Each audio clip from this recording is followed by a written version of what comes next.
Welcome, welcome to Book Date with You session, the platform where we recommend the best book to you. So today is episode 75, and we are recommending this book, Lost and Found by Elon Lansford Monsees. And this is the book that Joyce is holding just now. So let's talk about Elon a little bit, a background about her. So Elon is a heart-centered but practical author, speaker, and coach who delights in her role as guide and companion to her clients on their journey to a more centered, healthy, and desired version of themselves. She knows firsthand that grief need not be forever. Recovery is possible, and life can be joyful again, even after tragedy. So she's a woman of eclectic interests. She has worked at major charitable foundation and several institutions of higher learning in many positions like information technology, library management, communications, and donor relations. So Ellen works one-on-one with people navigating on grief. She's a professional author coach, runs workshop on her PPF method. We'll talk about PPF later, and hosts transformational writing circles. So each of her offerings is designed to help her clients to find their own internal wisdom and enable their lights to shine brighter. So let's go to the book's content. Yeah, this book, Lost and Found, Finding a Joyful Life After Loss. It is a book that I get to know Ellen herself and get to know that she is the author of this book. And this is such a great book to read, especially for those that experience grief. And we all know that grief comes in many forms. It is in addition to sadness. This is what Ellen highlights in her book, that it can be fear, anxiety, illness, sleeplessness, and hopelessness. So when it comes to grief, this is a sentence that I quote direct from her book, is she believed that much of what determines your happiness and satisfaction in life is your attitude. Focus is the key. An optimist does not ignore the bad things. She simply recognizes that there are good things as well and chooses to focus her attention on those good things as much as she can. So that is exactly what she wants to tell you in the introduction before bringing you to the book, which is the main content of the book. She shared about her journey of recovery in a grief. And she definitely want to highlight to you about the grief recovery method that teaches us become emotionally complete in our relationship with others, to repair regrets and let go of blame, to express and release significant emotions. So applying all the lessons in this book is definitely help you to realize your most standard, fulfilling, and productive life and manifest the future self of your deepest desire. So this is a introduction about this book, and definitely I want to bring you in what is in the book. And the first few chapter Ellen highlight is what happened is like she suddenly lost her husband, John, due to a heart attack that time, and how she is adjusting her life without her husband, John. That time, I quote directly from her. I believe that a lot of you that have this experience can relate to this so much that she waking up alone, cooking for one, and now having to be the one that put out the trash and not having that partner to turn to for advice and support. Every moment served up the fresh reminders that he was gone, that she didn't know what to do. She was sad, depressed, angry, confused, lonely, and anxious. She did all the things that she could to help her to process her emotions and get over the grief of losing her husband, John. What she gone through is she went to therapists and she read books that helping her to understand more about grief, as well as she journaling, she go to online social network, All this does help her to be stronger enough to carry the burden of the pain of her grief. Means all this, like just now that I share with you, therapies, reading books, journaling, online social network support that she go, all this does help. But she still feel like she's not yet recover from her grief. And a lot of you may be very concerned about how would you, what does it mean to recover from grief? In this book, she highlights very, very good way in how to know that you recover from grief. It's never been, sometimes we don't know whether how we get to know, yes, we are already 100% healed from the loss of someone that you love so much, right? So this is what exactly Ellen shared. It doesn't mean that forgetting the person that you have lost, and it does not mean that you won't miss them or be sad that they are gone. It does mean letting go of the debilitating emotion, pain, and being able to smile again when thinking of them. It means being willing to fully connect with others again and not shying away from relationships of fear, of hurt. That is exactly what it means when you recover from your grief. And during that time, she stumbled across this grief recovering method. And this recovering method is founded in the mid of 1980s by John W. James when he couldn't find anything to help him to recover from the grief caused him by the death of his infant son.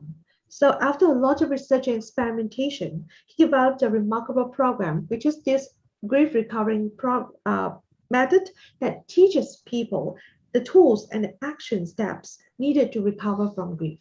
And I think this is such a wonderful way. Just before I get to know Ellen, I don't know that is such a method called grief recovering method. I remember Ellen shared with me that is actually 6 steps in the process. And that time she get herself to learn this and get herself certified to help more people as well. So on the day that she completed the final step, which is the 6th step of the method, and she walked in the just get a customary walk, that she saw a dragonfly, and she spotted the dragonfly on the walk outside the hotel. She smiled, and her mind instantly going back to the magical moment when her husband and she were relaxed and carefree and sharing this rare experience. This is like their past experience together. And suddenly that she realized that she felt happy and just happy. There is no pain, there is no dragging down, like no instant happiness swallowed by the terrible sadness. This is exactly the words, word by words, what she said, because I don't want to alter whatever she said in the book, which is I see and is so powerfully tell you is important. And on that moment, she know that she already recovered from her grief. And there is a part in the middle of the book, she highlight about the myths and also the false belief of in the grief process. And I believe that a lot of you may heard about this. Number one, it just takes time. Give it time. Time heals all wounds. Yeah, I believe that a lot of you heard about that before. And it's not about the time. It is about the action that you do. What you do to help yourself to determine, definitely can determine the wound can heal and faster.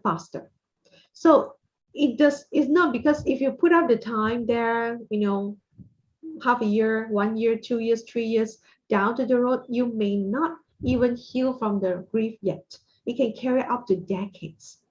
So it's like what you do during that time that helps you to heal. And the second myth is replace the loss. Like there are plenty fish in the ocean and you will find someone else. No, no, no. The one that actually you lost is someone so unique. They are special. So you can't replace them with someone else. That is the myth number 2. Number 3 is be strong. You see, like, sometimes I'm not sure how, I mean, do you experience before, like, some of your friends, if whoever, they lost someone of their loved one passed away, and then someone tell them be strong. It is tough to be strong at the moment that you are grieving. It's okay to get the process of letting yourself to heal from the grief. Not everything must be strong. So the fourth one is keep busy. Distract yourself, find a new project.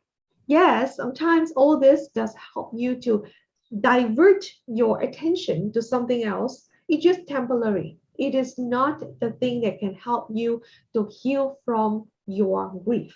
So there is four myths that she highlights in this book that I want to share with you.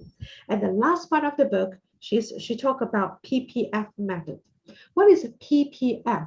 P stand for past, P present, F stand for future. Past, present, future.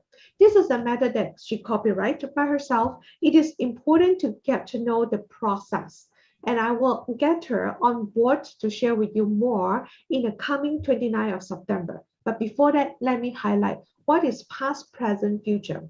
Because the past, present, future self, it is integrated, is your whole life. And the past is what you had become and what you have been. And it's all your past experience. And they don't have to define who you are right now and who you want to be next time in the future. So it's like your past self can help you to understand why and how you may react to certain things and people. And they contain many lessons that what you can do and what you do not want in your life. So this is about the past. And how about the present and the future? It's more on what you are doing right now and also what you want to be next time. So it is like very important to get yourself to know about how to make peace with your past. This is what exactly Ellen do. She mentioned in the book, mentioned about she went to a beach side, which is a calm, relaxed place. It's a place that she think back and she recall back what is the past self in her, starting whatever memory that she can have, and anything that she want to let go, she actually write down on a piece of paper. That's the way that you can actually bring out the things in you. And present, come back to the present moment, what you want to do right now, and you have planned for your future. Because you cannot stay in your present and in the future without making peace with your past. This is what exactly I myself experienced. I use this method as well, means that I let go whatever holds me back in the past. Is to recognize what actually holds me back first. Write it down one by one. And then you can always come back over there to talk to your past self, and you come back to your present self. This method, I want her to share with you more in this coming talk show. So I want to highlight one last sentence from her. This is, the PPF method is very powerful, but it's not magical. Means that sometimes you will learn from that, you release from that, and sometimes you can revisit to help you more from there. Okay, every moment involves a choice, and every moment gives ourselves the opportunity to decide what to allow something in our life and how to respond to the situation. It is so much important, and I will definitely want her to share more in person with you about her own experience and how she can help you and other people to heal from the grief. Thank you so much for staying in tuned in our book sharing today. And we will going to let me know what is your takeaway from today's sharing. Is that the myths and the false belief? Is that about the grief recovering method? You definitely want to go and check it out. What is about this grief recovering method? I go and check it out from the online too. So see you all next time. Bye bye.